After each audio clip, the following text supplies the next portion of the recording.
Come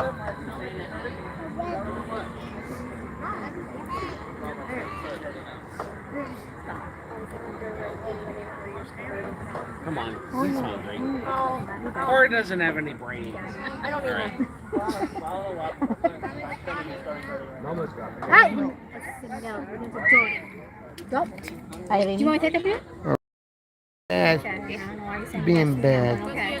Or being a good girl. Dirty, my love. What chicken? You don't want to do the crumbs in your mouth? No, okay, baby. Don't do that. That's taking you somewhere out. Roll your. Sorry, look. My name is Professor Grindico, and I am so glad that you all have chosen to take my class this semester. Welcome everyone to the Care of Magical Creatures class here at Hogwarts School for Witchcraft and Witchery. I must also introduce you to Mariah, who had the great idea of releasing one of my nibblers in the headmaster's office 2 days ago. As a result, she is now spending a full week's worth of detention with me.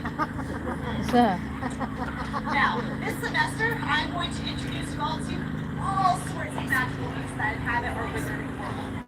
But I do have a few guidelines along with this class. First and foremost, I must urge you all to remain in your seats.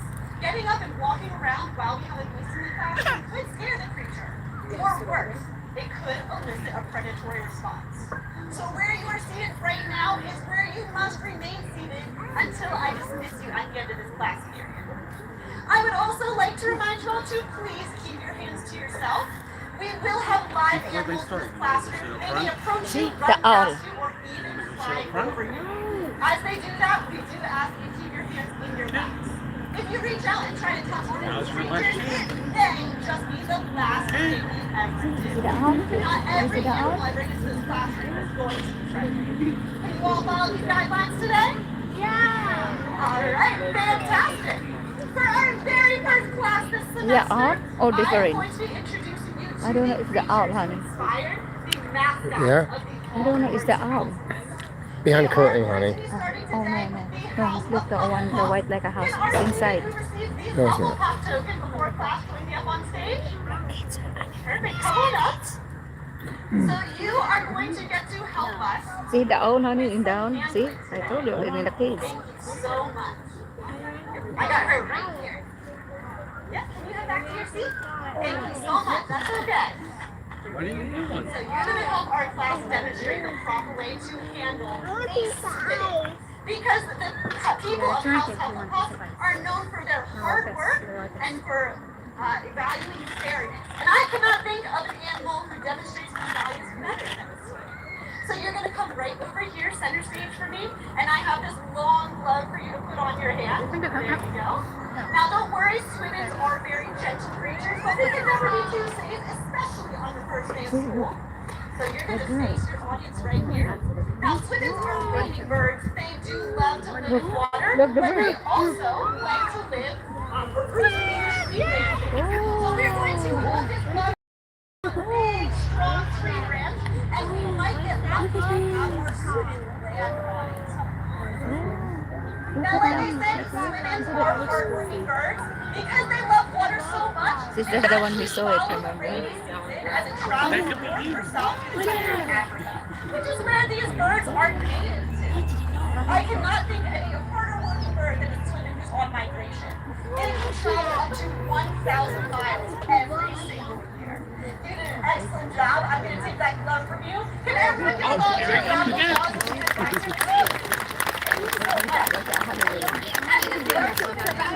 Joining us again once more. That's because he wanted to let you know that he also really values fairness, just like someone Hufflepuff does. Because while these birds are on migration, the birds at the front of the flock use a lot of energy to fly, while the birds in the back just kind of cruise along. So when the bird in the front gets tired, he will actually trade places with the bird in the back of the flock. So he is able to take a rest while the birds that were resting are now doing all of our work. Now who can tell me what is the mascot of Hufflepuff? That's her. You are You put down so I can get it. Now, unfortunately, we are not going to be able to be of badger today. Those are very ferocious beasts, and I would never bring one of those into the classroom on your very first day of class. But I do have a creature that is very similar to a badger. Mariah, since you seem to be so fond of nifflers recently, will you bring our niffler to the front of the classroom? Now, nifflers and badgers do share many similarities. In fact, scientists once thought that they were cousins in the exact same family. But recent research has shown that they are actually not related at all, despite their many similarities. To make this family tree even more confusing, over in the country of Indonesia, there's a creature called a snake badger, which isn't a badger at all, but rather it's a skunk. Oh my God. See how these animals are similar? You see this skunk? Look at this skunk. Holy cow. Holy cow. Oh my God, then I smell it. And they use them to dig burrows. But nibblers will also use their big claws to dig up food. Some of their favorite foods include plant roots, worms, and grubs. You may also notice that their most striking similarity are those black and white stripes along their back. Wow, they're throwing Now, that. both of these animals use those contrasting colors as a natural warning to tell all other animals to stay away. Now, badgers' black and white stripes act as a warning of how ferocious this beast is, which is exactly why I did not bring one into the classroom today. The niffler, on the other hand, is not ferocious at all. Their black and white stripes rather warn other creatures that they are capable of spraying a smelly rust out of a gland near the base of their tail. You don't need to worry though, because nifflers will only use it for feeling prey. So if you're ever taking a walk in the woods and encounter a niffler, all you need to do is give it some space, and you and the niffler can both be on your merry ways. Now we did just explore the house of Hufflepuff, so we are going to move on to the house of Slytherin, who is known for being cunning Not to and go that resourceful. way. No, Now we are going to be introducing you to a blooper first of all, and bloopers like to fly very well. So if you are wearing a hat, I do suggest that you hold on to it, just in case he brushes past your head. Now if this blooper's wings do happen to brush past you, you may notice that they are incredibly soft. That is because swoopers have hair-like extensions sticking across their feathers. Not only does this make their feathers feel like velvet, but it also gives them the magical power of silent flight. Now, some of these birds are flying, flapping their big wings, don't owl them. That makes them one of the most cunning creatures in the magical forest, because they're easily able to sneak up onto their prey. These birds are also incredibly resourceful because they are so big, they are what we call the big pest predator. That means that nothing eats them, but they get to eat whatever they want. So absolutely anything is anything for a big flipper like this. You can find them eating things as small as insects, maybe even fish. They may snack on amphibians, reptiles, small bats, including smaller floopers. They are also able to inhabit a wide range of habitats. These birds typically like to make their nests in mountainous areas. Instead of collecting sticks, they will make rock scrapes on the ground. However, if no mountains are available, they may substitute one for a building, skyscraper, or even a bridge, because those are structurally very similar to a mountain. Having such a wide menu as well as diverse nesting habitats mean that these birds are to live almost anywhere, which is very typical of resource creatures. So not only can you find them across Asia and Europe, you can even find them extending down into Africa, which is rather incredible. One of the most striking features of this swooper are his big orange eyes. Now, if you and I had eyes as proportionately large as the swoopers, our eyes would be as big as softballs. Can you guys imagine having softballs for eyes? It'd be kind of crazy, but it helps him see really, really well. Even better than his sense of hearing, though, the sense of seeing, is his sense of hearing. Now, we cannot see his swooper's ears because they're located on the sides of his head, and they're buried beneath all of those fluffy feathers, where we are not able to actually see them. But he has such good hearing that he can hear some of your words being said in his chest right now. which is rather incredible. Now, many of you may have thought that those little things sticking on top of his head were his ears. You may have been surprised when I told you that you couldn't see his ears at all. Those things sticking on top of his head are actually just feathers. They have a very special name called plumicords, and he uses them for camouflage. So while this bird already has those beautiful feathers that resemble his tree bark, those feathers sticking up on top of his head will flop around when the wind blows and resemble leaves. So not only is his color camouflage, but his silhouette is hidden as well. Again, just one more thing that makes the cougar extremely cunning and hunting bear for you. Now, can our student who is holding the Slytherin token meet me up on stage? Alright, as she is coming up, who can tell me what is the mascot of Slytherin? A snake. Exactly. Would you like to show all of their students how to handle a snake? Perfect. You join me right here in the middle of the stage? And this is very simple. Alright, will you please go get your snake and bring it to the front of the classroom? All you need to do is sit right out in front of you. No way, not me. I'm scared. So we're going to help you handle him today, just so we don't get too heavy. Now, snakes are some incredible creatures. This specific species we have with us today is yellow basilisk. Now, these guys do like to hunt at night, but they don't have very good night vision. Instead, they rely on heat-sensitive tips around their backs, which allows them to have a magical power of seeing Holy cow. wizards, You scared me. are not able to see infrared, but this guy can.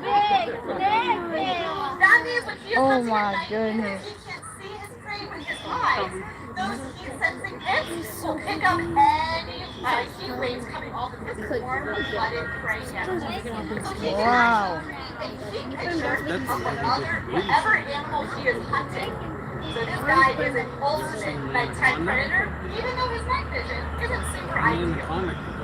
Alright, we did an excellent job here. Can you smile for a picture? I'm going home.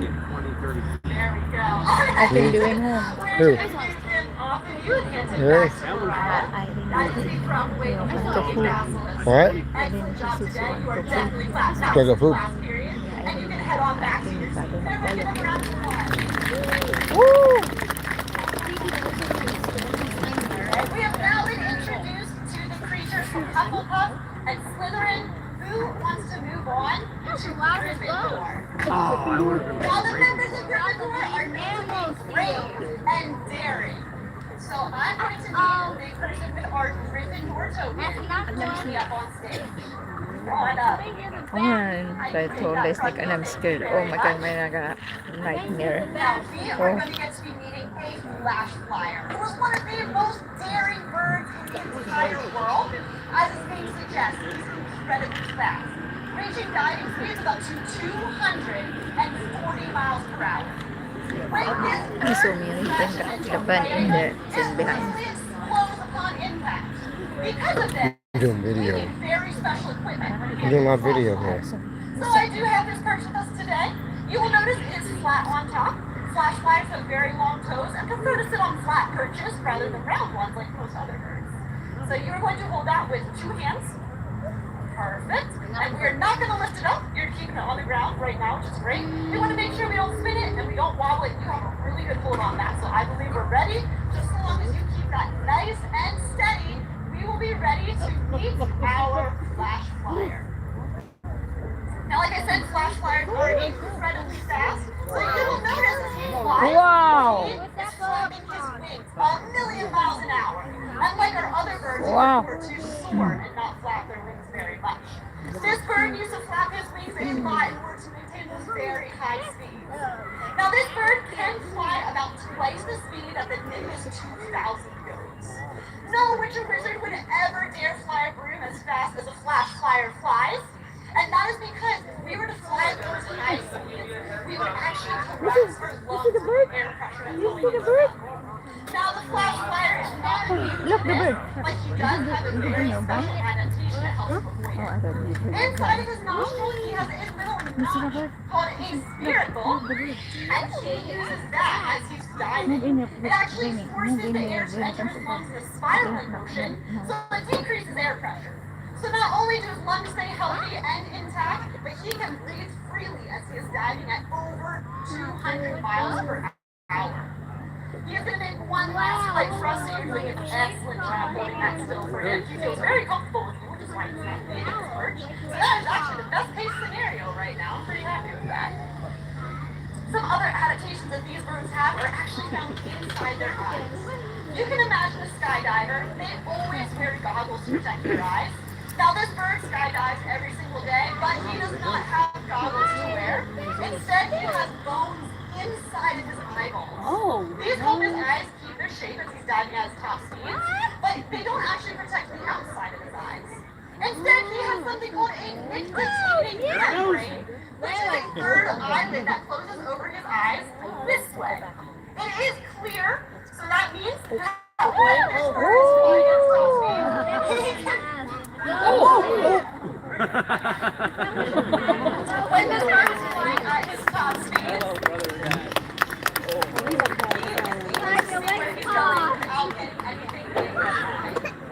Okay? Brian, I'm going to walk you back. Would you like to get out walk? Great. We have a bonus animal for you guys today. Isn't that exciting? Look at the bird. Did I do something wrong? Text me. Almost killed someone. I'm ready to go home. Okay. This is my phone. That's pretty cool.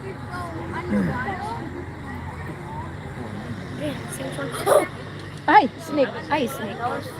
Holy cow. Oh. We brought in a backup. So everyone say hi, Walt. Hi, Walt. Now, Walt does not have those heat-sensing pins like our big yellow bastards did. Instead, he relies very much on his sight and his sense of smell to catch his food. Now, Walt loves to live in wet environments, so what kind of food do you think he likes to eat if he likes to live near water? Fish. Fish, exactly. Now, he does have a magical power. When he eats that fish, he can turn it into really fishy pus.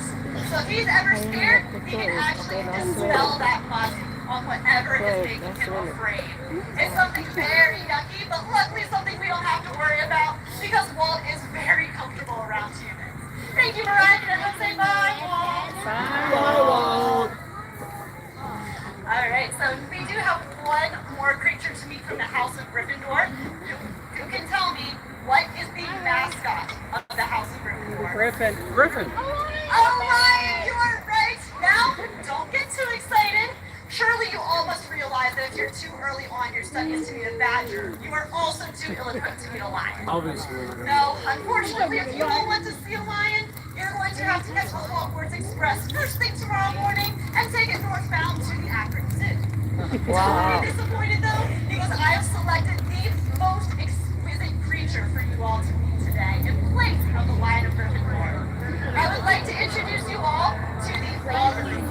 Now, at first look, auguries and lions do appear to be very different. After all, an augury is a bird and a lion is a large mammal. But they do have some striking similarities, specifically in the way that they hunt. We all know that lions hunt in an organized pride, and they work together to take down their prey. And believe it or not, auguries do the exact same thing. Now, most auguries prefer to hunt and live alone. They live a solitary lifestyle. However, this specific species will hunt groups of up to 5 individuals in a cooperative group. So while one bird is sitting and looking for prey, he'll kind of scout it out and give a signal when he finds something that might be tasty. And then 2 of his friends will swoop out of the sky and scare that prey animal, and they will chase it all over the place. But they will not catch him. I'll let you guys know. Auguries are not the fastest birds in the world, and they like fast Your face, Irene, you don't say So it. in order to catch their prey, they do need to work together. So they work smarter rather than harder, and instead of exerting all their energy to catch something that's faster than them, they set up an ambush. So those birds will chase that prey animal in a very specific direction because they have 2 friends waiting way off in the distance. And they will be the ones to finally swoop down and grab that prey item. That is one thing that makes auguries super unique. And it is rather brave of them to catch things that are larger and faster than them, just like the members of Constellation. We have just one more house to explore, and that is going to be Ravenclaw. Who has my Ravenclaw token in the crowd? Come on up. Now, Ravenclaw is known to be extremely intelligent, and we are about to meet a very intelligent unicorn. I can take that from you, thank you. Now, some of you may be very surprised when I tell you that the first animal we're going to see is a puffrucket. Now, most people assume that puffruckets are very unintelligent creatures, but that is nothing more than a mere myth. The truth is, puffruckets are extremely intelligent. Not only are they able to recognize different colors, but they are also able to recognize and differentiate between hundreds of different human faces. And some studies have even shown that they are able to perform basic math. So you're going to come right over here with your magic wand. To demonstrate just how smart puffruckets are, we have trained ours to touch his beak to a magic wand. So Mariah is going to be bringing out a puffrucket in just a few moments, and we're going to do his training session with him. So you're going to hold your wand out over the table, and when he touches it, you're going to put that behind your back. He's going to target over to Mariah and then come back to you, alright? I need it. Are you surprised that it's just a puffrucket for being smart? Look at the chicken. There? Chicken jockey. That's it. Good job. Yep, hold that right behind your back. A little bit smarter than you thought, huh? So we're going to do this a couple times right across the table, make it work for his food. And then we got another tasty treat down there. Now this is a very special type of puffrucket called a bantam coaching. You're going to put your magic wand back up. That means he has very special feathers all over his body. You may notice he even has feathers covering his feet. He is a rather fluffy puffrucket. You did a great job. I'm going to take that wand from you. Thank you. Now, training a puffrucket is not an easy task, so today I am going to be awarding 5 points to Ravenclaw for your excellent performance. You can go ahead and head back to your seat. Everyone give them a round of applause.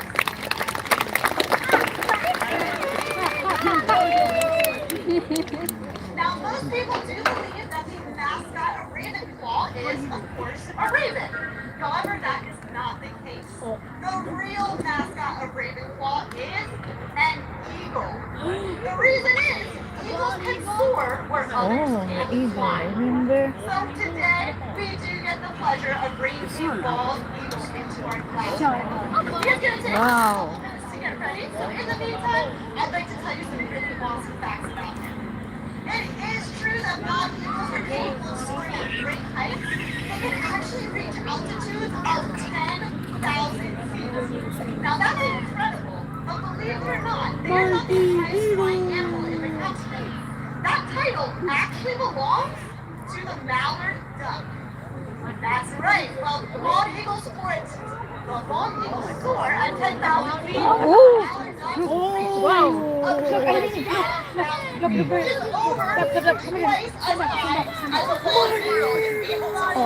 I really like you. Now, that means that a mallard duck can fly straight over the Mount McKinley, which is the highest mountain in North America, whereas the bald eagle can only fly halfway up to that mountain. Now, although these are the highest flying birds in North America, another very special magical talent. I would like everyone in my class to take your fist and squeeze it as hard as you can. Now, right now, you all are applying around 70 pounds per square inch of pressure with your fist. That's pretty impressive. This eagle here can apply 400 pounds of pressure with his feet. Wow. That means that this bird could crack open a coconut That's like easily. your fist times Nothing 5. but the pressure of his bare foot. Now, Minko is going to be joining us at the end of class for anyone who likes to meet him. He's going to be right up behind this table here. Now, some of his favorite birds I have previously acquired a snowy owl in my collection. I'm here to confirm those rumors. It is true. And that baby snowy owl needs and baby. So we are also holding a baby contest out in your class. We are going to have 4 jars set up next to our bald eagle on this table. And we are going to be dropping money into the jar of the name you like best. On Halloween night, we are going to be opening those jars, counting the money, and whichever name has the most money raised is what we're going to be naming our baby Snowy Owl. So you all are able to help us with that tonight. I'd also like to invite you all to some extra credit events these upcoming weekends. Over at Butler Rodman Park, Dr. Helen St. Sherry is going to be putting on more Harry Potter themed shows. So we are going to be open Saturday and Sunday from 11 o'clock a.m. to 5 o'clock p.m. We're going to have Harry Potter themed food, games, crafts, free play shows just like this, and extra animal encounters. And we'd like to invite you all out to that event. Once again, we're going to be found at our table. So once Nico makes his last flight, Mariah is going to be making her way over there. However, don't think you got off easy. I do have some homework for you. No. Everyone here is required to fill out 2 freedom cards explaining other ways that eagles being human predators. And that is due next class period. Thank you all very much and congratulations on surviving your first Care of Magical Creatures class. What do you mean by class is dismissed.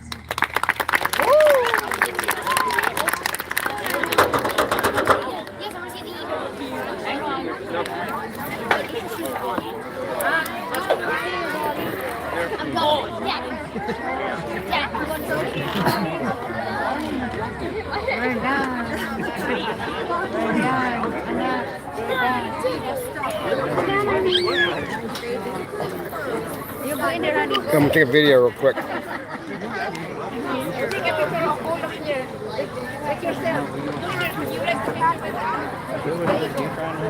He says,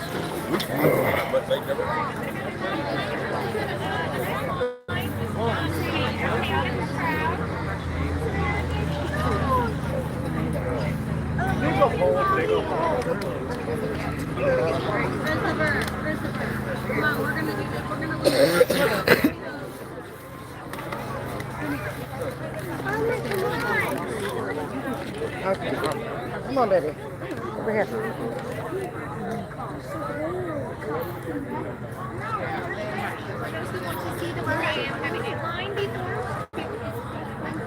See the bird? Honey, are you going to close? I think you're picture. I'm all done.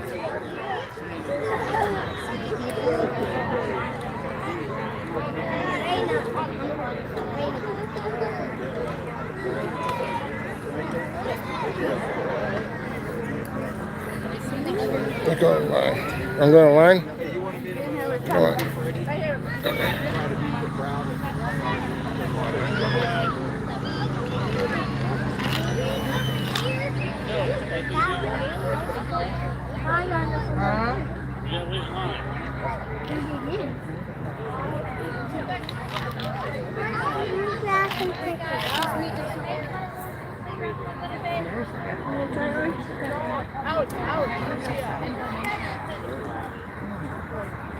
Come on, boys.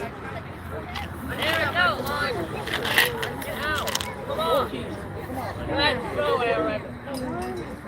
Right, let's go. Yeah. We're about to go. We're about to go to work. Let's go. No. Every time. Mom, here is not looking. Go ahead.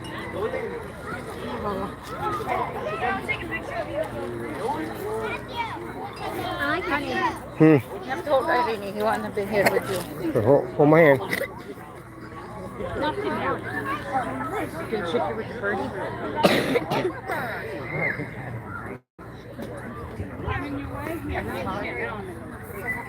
What, you know Anna?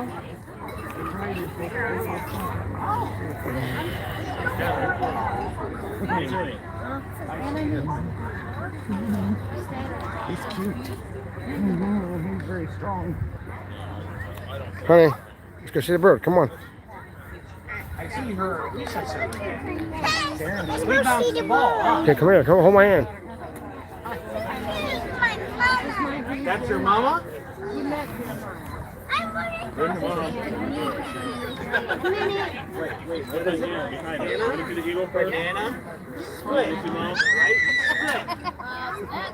You told me split today. I remember split. Come on. Hey, come on. Go on.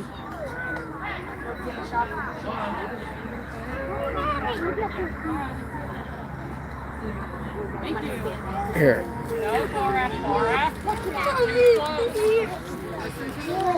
Sorry. That's all right. No, you can't. Come on. So I can take your picture. You want to stand in front of me when you get a picture? Brandon can stand with you. Then I'll stand with you. Oh, you guys can all stand right there. I'll take your picture with you.